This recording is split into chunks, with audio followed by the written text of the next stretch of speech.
Bienvenidos a una nueva edición de Infoconstrucción. En esta oportunidad nos acompaña el ingeniero Raúl Delgado Sayán. Él es miembro del directorio de asesores externos en materia de ingeniería civil y medioambiental del Georgia Institute of Technology de los Estados Unidos, a que le brindamos la más cordial bienvenida, ingeniero. Daniel, enorme estar con ustedes, sí.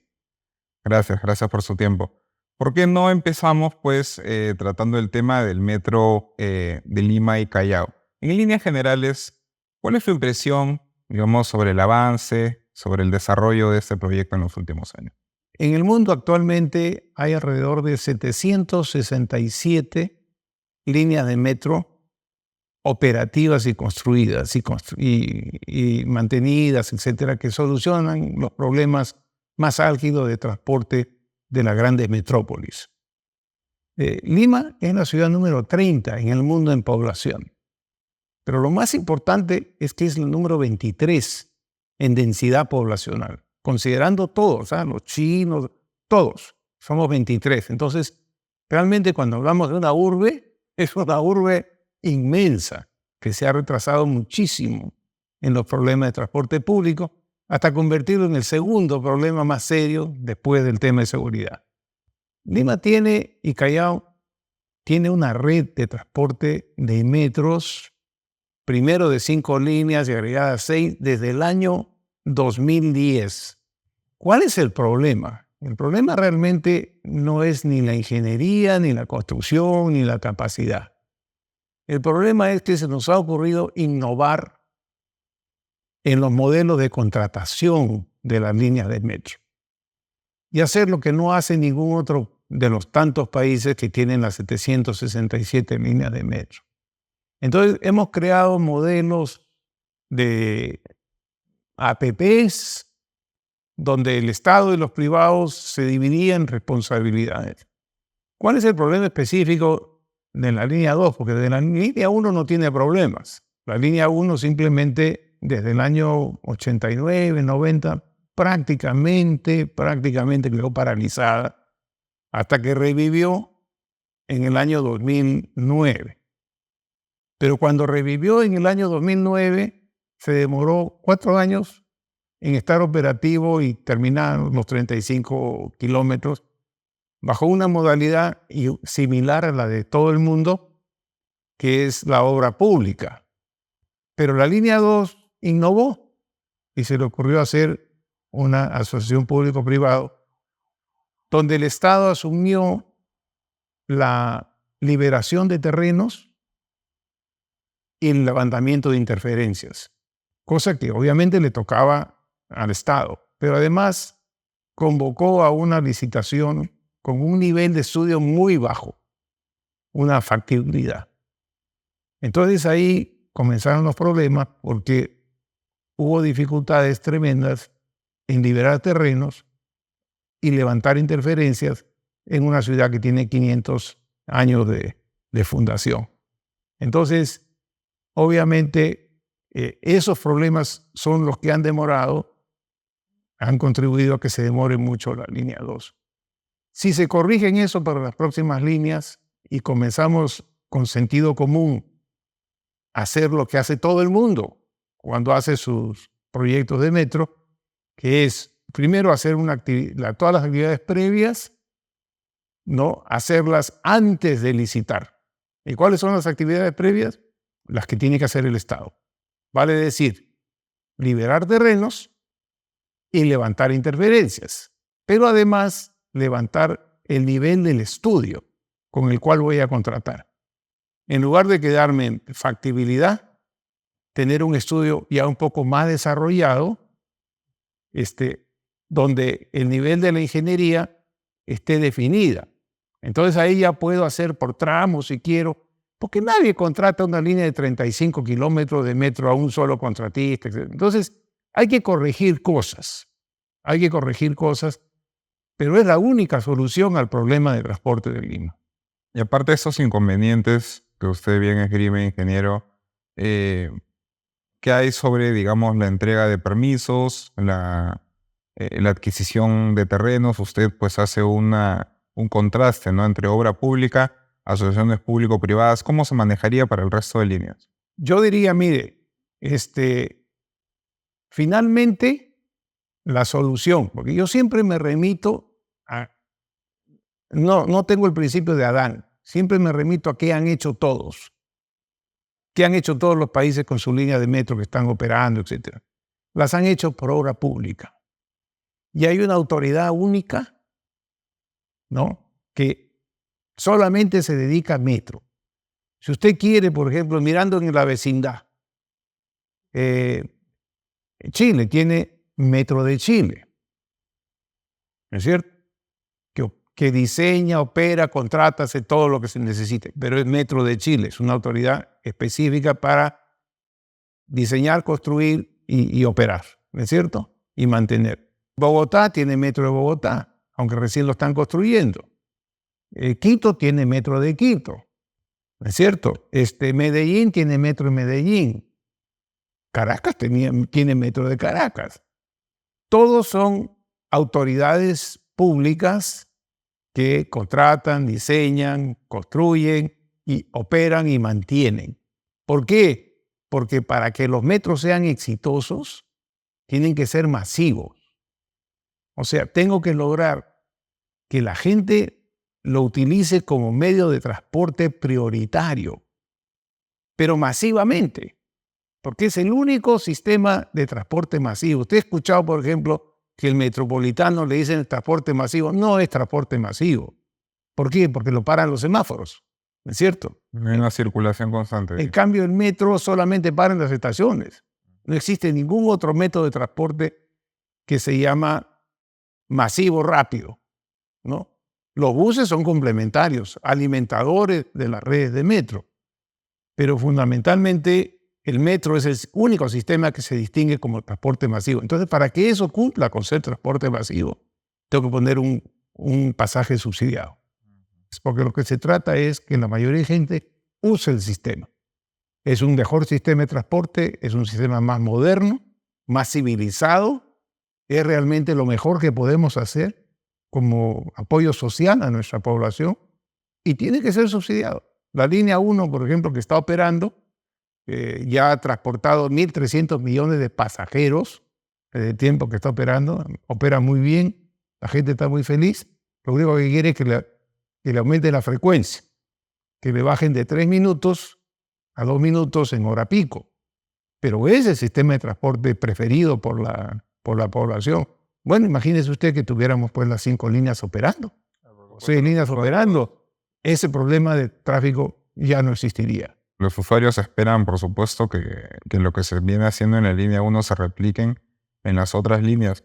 Y en la anterior gestión, en Economía y Finanzas, mejor dicho, el anterior ministro de Economía y Finanzas, pues creó lo que es el fideicomiso de titulación justamente para para el impulso, el desarrollo de proyectos de transportes como las líneas 3 y 4. ¿Qué tan beneficioso es ello? No, yo recomendaría un poco de cautela en la utilización de ese sistema, porque en primer lugar, no sé qué capital pueda levantar.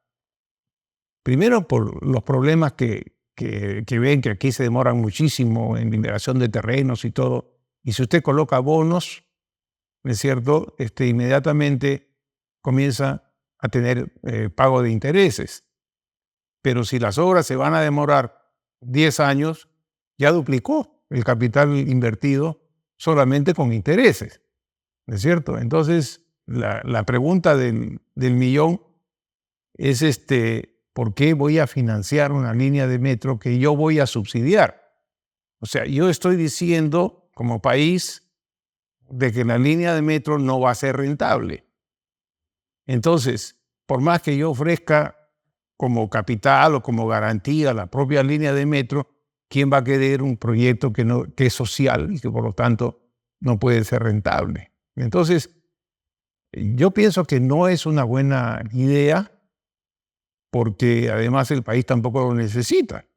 Si no llegamos nosotros a invertir todo el dinero que tenemos presupuestado, no lo invertimos y solamente a duras penas llegamos al 60, 70% de presupuesto, es histórico. No es que yo esté diciendo de que eso no es así, no, eso es histórico, numérico. Los ingenieros creemos mucho en los números, ¿no? Entonces, la verdad es que no existe esa capacidad, pero sí tienen recursos. Entonces, digo yo, ¿por qué me voy a endeudar? Y el endeudamiento, actualmente los intereses son muy caros. En los bonos están en 10%, 12%. Entonces, no me parece que esto resulta siendo un sistema que debiéramos emplearlo en algo que necesariamente tiene que ser subsidiado, ¿no? La reciente promulgada Ley General de Contrataciones incluye un aspecto que pone límites justamente a los contratos bajo este esquema. ¿Cuál es su parecer? Yo lo que creo fundamentalmente, y antes de que a eso pueda pensar que es mi opinión, etcétera, yo fundamentalmente le daría mucha importancia a la opinión del Colegio de Ingenieros del Perú, ¿no? El Colegio de Ingenieros del Perú es nuestra institución básica para temas de ingeniería y construcción. La ley de creación del Colegio de Ingenieros le asigna al Colegio de Ingenieros esa función. O sea, el propio Estado dice, yo no soy capaz de definir sobre temas de ingeniería y construcción mejor que ustedes. Entonces, al Colegio de Ingenieros le encarga en su ley de creación esa función. Entonces, lo que yo pregunto es, ¿por qué no lo escuchan?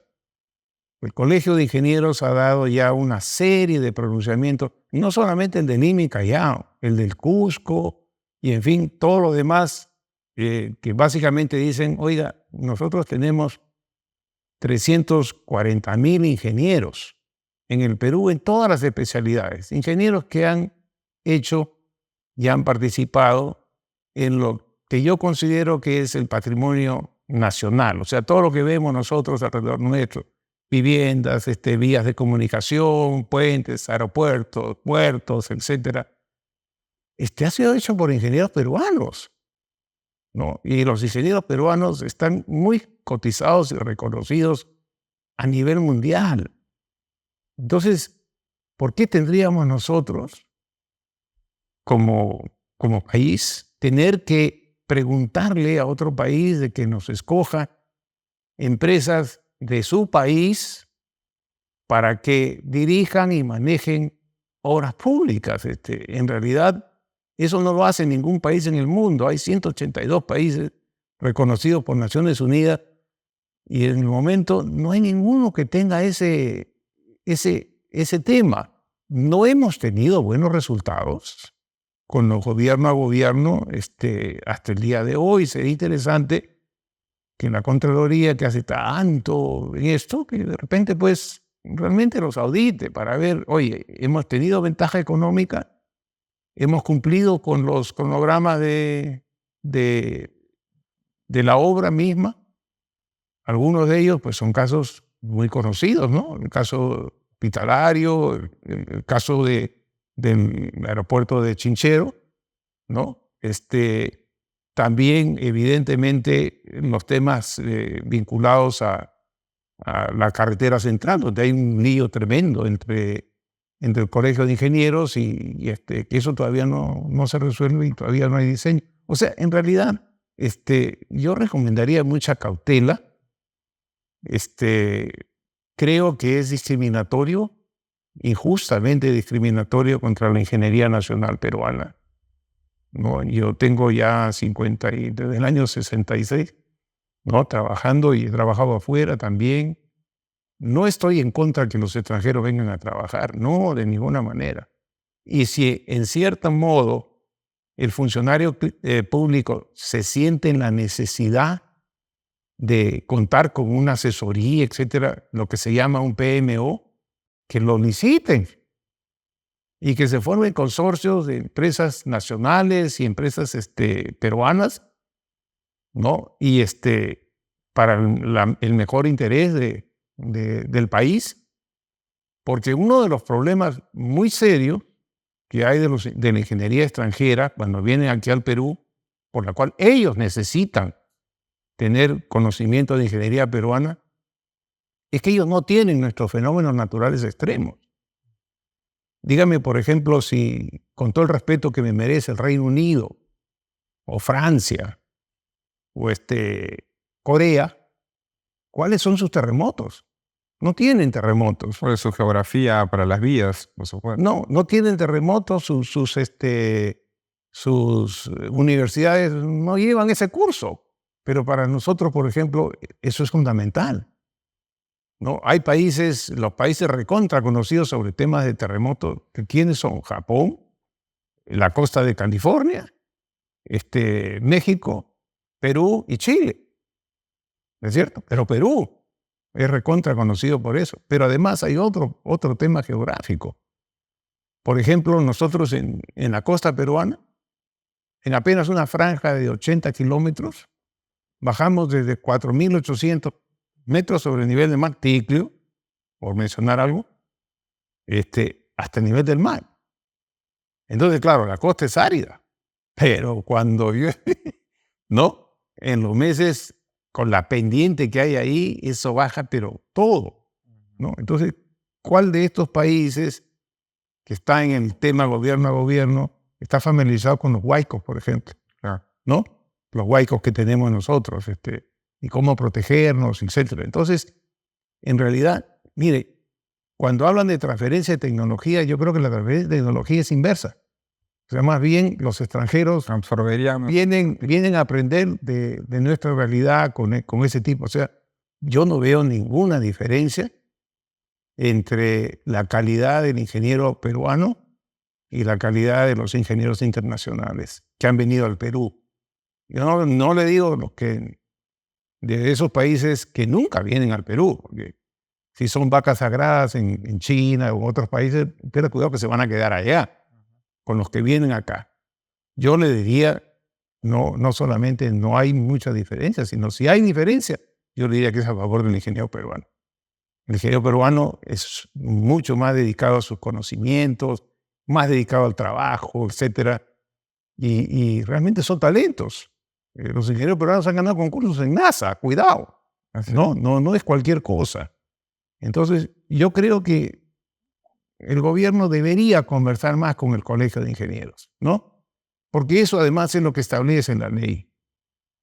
¿Cómo podemos, por ejemplo, he leído en la ley de que proyectos de alta complejidad se definen por dinero? O sea, si son tantas unidades impositivas tributarias, entonces es proyecto de alta complejidad. No, la ingeniería no es así. Los proyectos de alta complejidad son proyectos de alta complejidad porque son complicados, porque son difíciles. Entonces, ¿quién puede definir qué es un proyecto de alta complejidad? El proyecto de alta complejidad, quien lo puede definir es el Colegio de Ingenieros. Por último, decir, bueno, sí, es interesante que participe, no un Estado extranjero, porque los Estados extranjeros no construyen, no diseñan. Ellos van a contratar o van a traer a una de sus empresas para que esa empresa, coja este trabajo con tarifas que son 4 o 5 veces más altas que las tarifas de los ingenieros peruanos, ¿no? Entonces, en realidad no le veo yo mucha necesidad. Más bien, lo que yo recomendaría es, ¿quieren trabajar con PMOs para apoyar a los funcionarios estatales? Licítenlo. Y si no tienen confianza en los funcionarios por temas de corrupción, para licitar, bueno, pues que llamen a Naciones Unidas o a otras agencias para que esas sean las que hacen el proceso de selección. Pero que sean empresas, porque los gobiernos, como le digo, simplemente no firman los contratos tampoco. Son las empresas de esos gobiernos que firman contratos también con la entidad. Entonces, es un régimen que no entiendo y reitero, no lo tiene ningún país en el mundo, ¿no? Entonces, creo que debiéramos ser mucho más condescendientes porque, entre otras cosas, lo que yo pienso es cómo lo interpretan afuera. Queremos atraer inversiones, ¿es cierto? Privadas y todo lo que fuera. Bendita la hora. Pero dice, oye, ¿pero qué vamos a entrar en un país donde ellos mismos no se consideran que tienen profesionales de ingeniería para hacer sus propios proyectos y están pidiendo que otro gobierno se lo haga. Una declaratoria abierta de falta de capacidad, ¿no? Discapacidad. O sea, estamos diciéndole al mundo que somos discapacitados tecnológicamente, profesionalmente, como ingeniería, y necesitamos que alguien nos haga eso. Y en realidad, en el fondo, yo lo que recomendaría es, por ejemplo, comparemos el currículum de los ingenieros que en este momento, o si no son ingenieros, porque también yo sé que hay muchos que están en el gobierno que no son ingenieros, de los ingenieros extranjeros versus los ingenieros peruanos, ¿no? ¿Qué cosas han hecho en comparación con los ingenieros peruanos? Y se va a encontrarse con mucha sorpresa. ¿Por qué no hablamos un poco de lo que va a ser el megapuerto de Corío? Se conoce que pues no se pretende competir ni con Matarani ni con Chancay. ¿Cómo justamente Corío, digamos, va a poder consolidar al Perú como potencia portuaria en la región? Mire, la verdad, nosotros tenemos una bendición, ¿no? Una bendición como país por nuestra ubicación geográfica en Sudamérica, por estar frente al Asia, que es un gran comprador nuestro, China, Corea, varios países de Japón, ¿no? Y no tendríamos que pasar, que para conversar con ellos no tenemos que pasar por el Canal de Panamá. El problema del Canal de Panamá es tremendo, porque limita el tamaño de las embarcaciones, por ejemplo, para los que están al otro lado de Sudamérica, ¿no? Brasil, etcétera, tienen que dar toda una vuelta por el Canal de Panamá. Y hoy día el tiempo de espera en el Canal de Panamá a veces es 2 semanas, que tienen que estar ahí parados hasta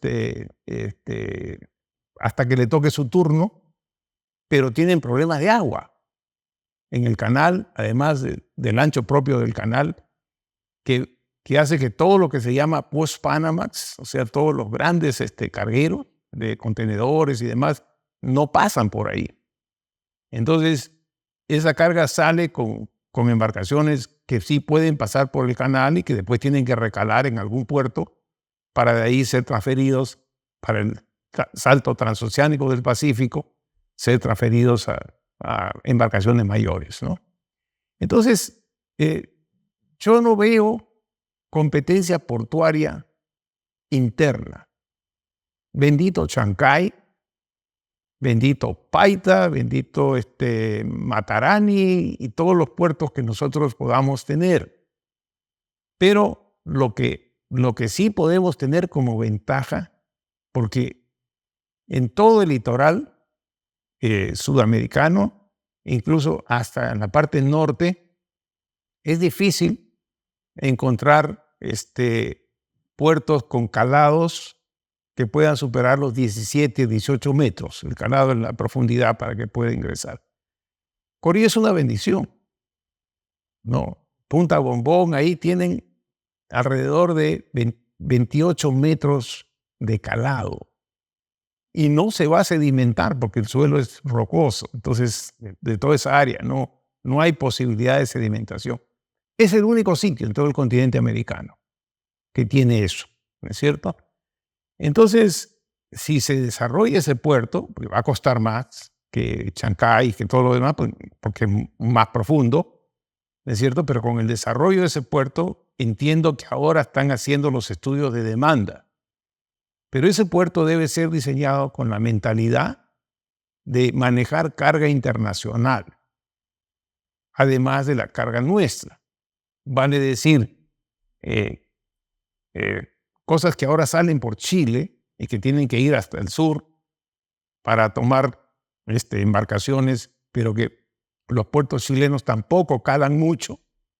Están, creo que alrededor de 16, 17 metros, etcétera, y no dan más tampoco. Entonces, el tamaño de la embarcación, lo que pasa es que el tamaño de la embarcación es importante para los costos de transporte, muy importante. Y más importante todavía si es que no tienes que quedarte 2 semanas esperando turno en Panamá para después recalar en otro puerto ahí por Colombia, por algún sitio, para buscar una embarcación un poquito más grande. No puedes tampoco. Las mayores embarcaciones ahorita calan 23 metros, ¿no? Entonces, esas tampoco pueden venir. En el único sitio que podrían venir es en Corío, ¿no? Entonces, ahí nosotros podríamos recolectar carga de Brasil, carga de Paraguay, carga de Bolivia, carga hasta del mismo Chile, ¿no? Para ya no necesitar hacer cabotaje. Bueno, y si necesita cabotaje también, pero un solo cabotaje, ya no tienes que cruzar por el canal de Panamá. Entonces se crea una vía de comunicación única. Eso solamente lo tiene el Perú, ¿no? En este momento, pero como le digo, no quiero que se interprete, entonces voy a competir con Matarani, con Chancay. No, ellos manejarán su propia carga según su necesidad. Corío tiene que ser internacional, un gran hub de carga internacional. Y vea que ya básicamente se va a sumar a lo que tendremos con el aeropuerto Jorge Chávez. Entonces, ahí recién estamos comenzando a utilizar las ventajas geográficas que tenemos por estar ubicados en la posición que tenemos en Sudamérica y frente a este gigante asiático, ¿no? Y esta ubicación, ingeniero, pues claro, conocemos que el megapuerto de Corío es en la localidad de Punta de Bombón, la provincia de Islay de la región de Arequipa. En materia de interconexión vial, ¿qué tan estratégico es justamente este punto? Bueno, fíjese usted, por esas cosas del destino, tenemos en este momento las tan vilipendiadas interoceánicas, ¿no? Que básicamente no han sido diseñadas y construidas para esto, cuidado, ¿no? No lo han sido, sino básicamente son vías de comunicación que nos permiten afirmar la territorialidad, ¿no?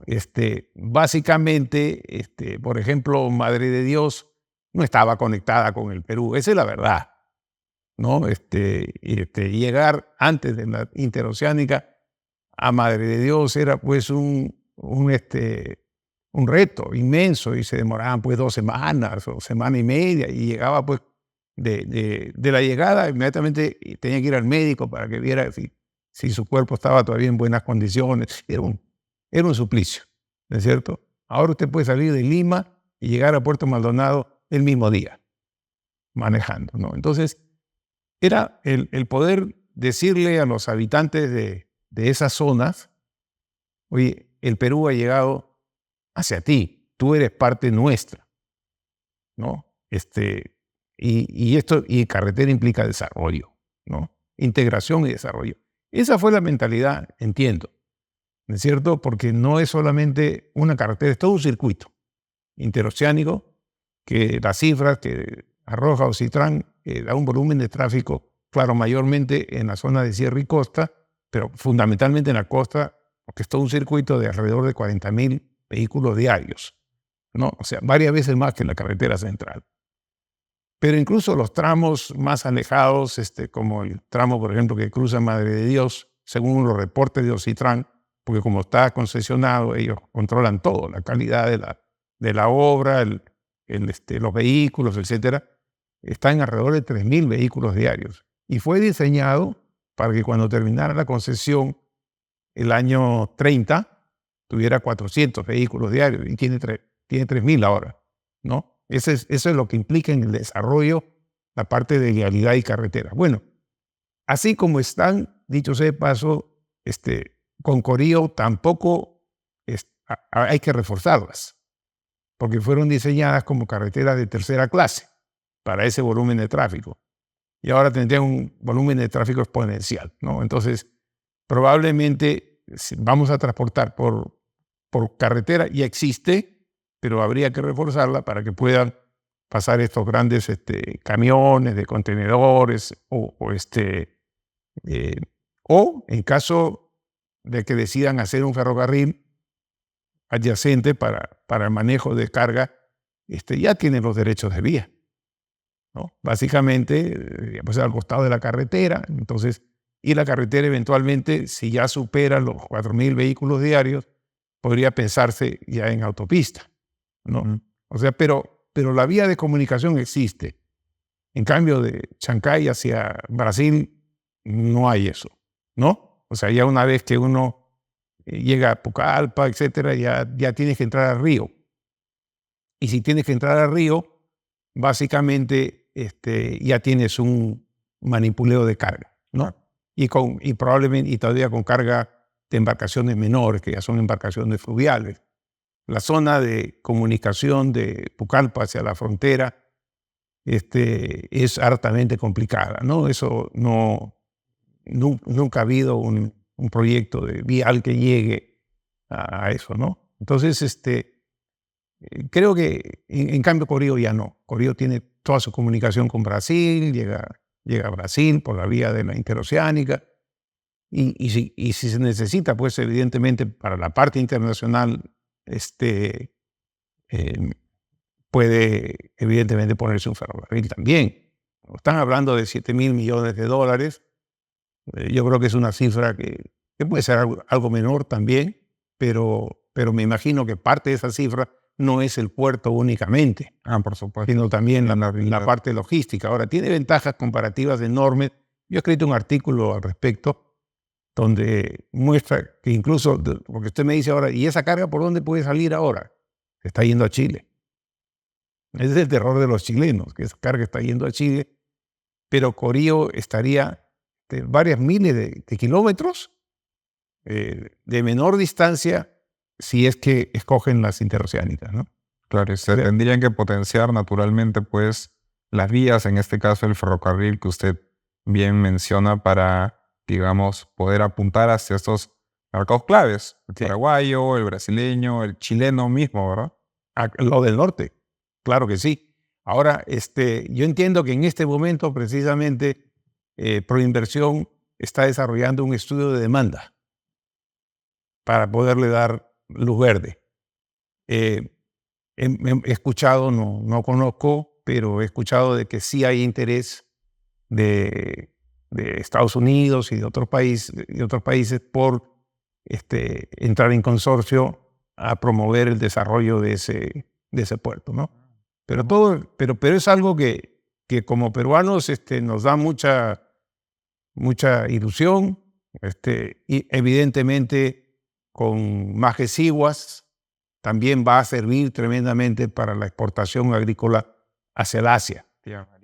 Tía María, ¿no? Entonces, toda esa zona evidentemente va a tener una posibilidad de utilizar embarcaciones más grandes. No solamente la más grande que existe, sino la más grande que va a venir quizás en 20 o 30 años, ¿no? Porque todavía tiene un margen. La más grande que existe, según mi artículo y las referencias consultadas, Cala 23, y tiene 5 metros más todavía, ¿no? Entonces, tiene mucha posibilidad. Es una bendición de nuestro territorio. Nuestro territorio tiene muchas bendiciones. Yo no sé qué países en el mundo tienen todos los ecosistemas posibles que nosotros sí tenemos, ¿no? Pero lo que tenemos que utilizar ahora es todas las ventajas que nos da la geografía. Ingeniero, para entrar un poco el tema de coyuntura, en el reciente mensaje por Fiestas Patrias, pues la presidenta Dina Boluarte anunció la propuesta para crear lo que sería el Ministerio de Infraestructura, ¿no? Según ella, ante la ausencia, pues, de una entidad que se dedique exclusivamente a la construcción de infraestructura pública. ¿Cuál es su parecer? Yo lo que creo es que deberíamos analizar un poco los antecedentes históricos. Nosotros hemos tenido ya una situación parecida desde la creación de la República, básicamente hasta el año 1968, donde el Perú era un país mucho más pequeño en cuanto a gastos, en cuanto a presupuesto, etc. Las obras públicas eran básicamente el 9 a 10% de un presupuesto que era alrededor de 25 veces menor que el presupuesto que tenemos ahora a valores reales, no corrientes, sino a valores reales. Y ahí se decidió que lo mejor era especializar, o sea, generar ministerios que se ocuparan de sectores específicos, con una masa de inversión mucho menor, ¿no? Y ahí se creó el Ministerio de Transporte, se creó el Ministerio de Vivienda, Construcción y Saneamiento, el Ministerio de Industrias, el Ministerio de Comercio, en fin, varios ministerios se crearon. ¿Para qué? Para especialización, o sea, para que los funcionarios se especializaran en un tipo de infraestructura, ¿no? Ahora estamos regresionando hacia eso con un volumen de inversión, una brecha de infraestructura muchísimo mayor, pero lo que tenemos que pensar es, estamos dejando la especialización a un lado para integrarnos en algo que maneje todo terreno, ¿no? En base a inversiones. O sea, prácticamente toda inversión relativamente grande, ¿no?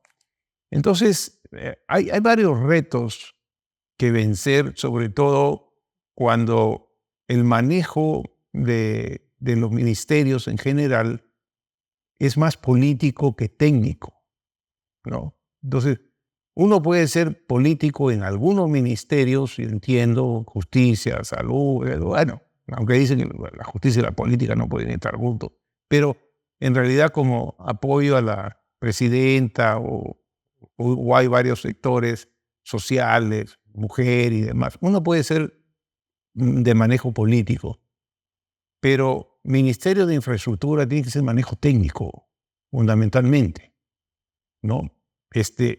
Desde la creación de la República, desde que hubo una ley de contrataciones, creo que ya no hay una ley, ha habido como 7, 8 leyes, y siempre las cambiamos y le echamos la culpa a la ley. Y decimos, no hay capacidad de gestión, etcétera. Pero tenemos que mirar hacia adentro, y yo le veo los siguientes inconvenientes. En primer lugar, las relaciones entre quien va a diseñar y quien va a usar, ¿no? El usuario va a ser el ministerio el que ya no hace inversiones. El usuario fundamentalmente, si hacemos un hospital, se lo vamos a entregar al Ministerio de Salud, ¿no? O si hacemos, ¿qué te puedo decir? Una carretera, después se la entregaremos al Ministerio de Transportes para que la mantenga. Tenemos que incorporar diseños que sean altamente tecnificados en relación a nuestros propios fenómenos naturales extremos. El Perú tiene fenómenos de terremotos. Ahora nos están anunciando que vamos a tener ya inexorablemente un terremoto 8.8, que es una barbaridad, liberar como 400 millones de toneladas de dinamita dentro del suelo, ¿no? Va a ser el terremoto probablemente más grande que hemos tenido en la historia republicana.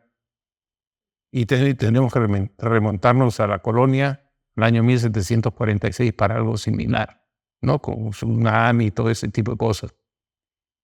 Pero eso es una cosa altamente tecnificada. O sea, básicamente, cuando construyamos cosas, tenemos que construir para esos fenómenos naturales, tenemos que contribuir para los niños y para ese tipo de instituciones. O sea, no solamente es infraestructura nueva, sino es infraestructura que tiene que responder a nuestros propios retos extremos.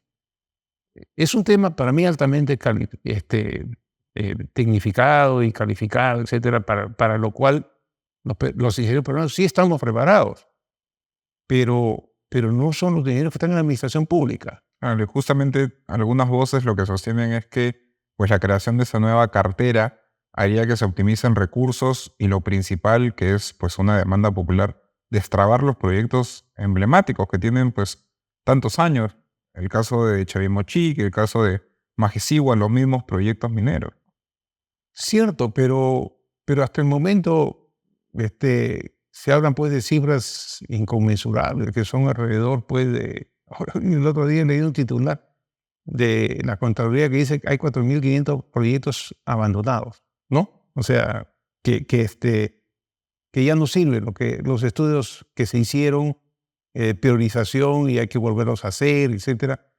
Entonces, ese, por ejemplo, es un tema que en realidad no sé si los ministerios existentes no lo han podido destrabar porque,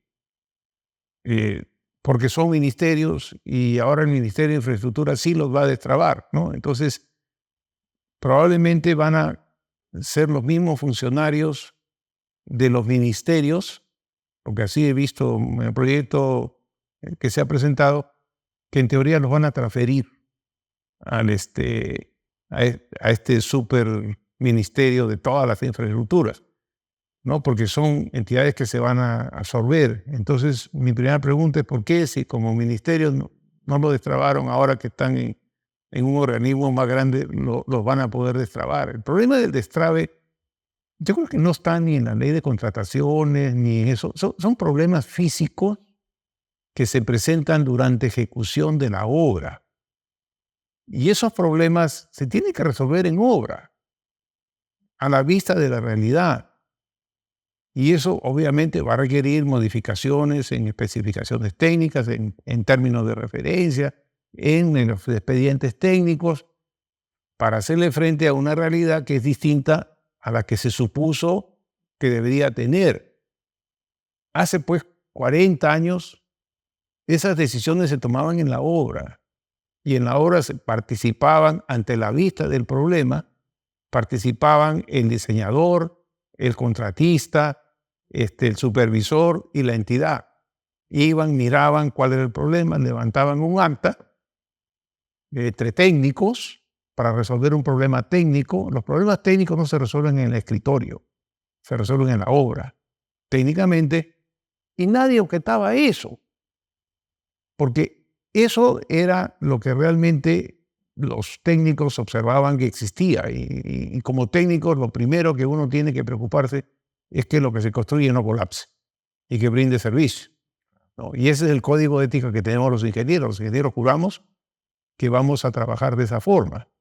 Entonces eso sí nunca se trababa, ¿no? Hace 40 años no existía el problema de las trabas. El problema de las trabas es ahora porque hay que hacer una modificación y nadie quiere firmar esa modificación. ¿Por qué? Porque después lo van a perseguir. Entonces, esa realidad va a ser bien difícil que cambie si la Contraloría no cambia el sí. Porque yo lo que creo es que pues, la Contraloría debería ver eso en lugar de controles concurrentes que no brindan ninguna solución, ninguna salida, sino simplemente advierten de un riesgo, de un peligro. Bueno, todos los que están ahí saben que existe ese peligro, ¿no? Pero nadie quiere firmar. Entonces, ¿por qué no quiere firmar? Porque no lo persigan después. Pero es una respuesta a la realidad, ¿no? Entonces, yo no veo la manera como, a no ser que la ley diga que los que trabajan en el Ministerio de Infraestructura tienen garantizada su inmunidad, ¿no? O sea, nadie los puede. Entonces, yo veo que no van a poder hacer lo que no pueden hacer ahora mientras son funcionarios de los ministerios. El otro tema es la calidad que va a tener que tener esa gente muy altamente especializada y los equipos.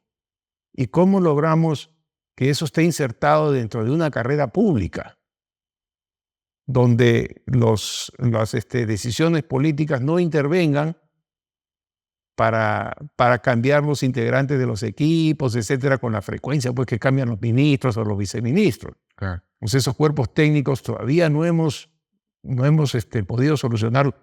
Y la gente que es súper todoterreno, técnicamente hablando, que debería estar en esos ministerios, no la vas a conseguir dentro de un régimen salarial de la administración pública, ¿no?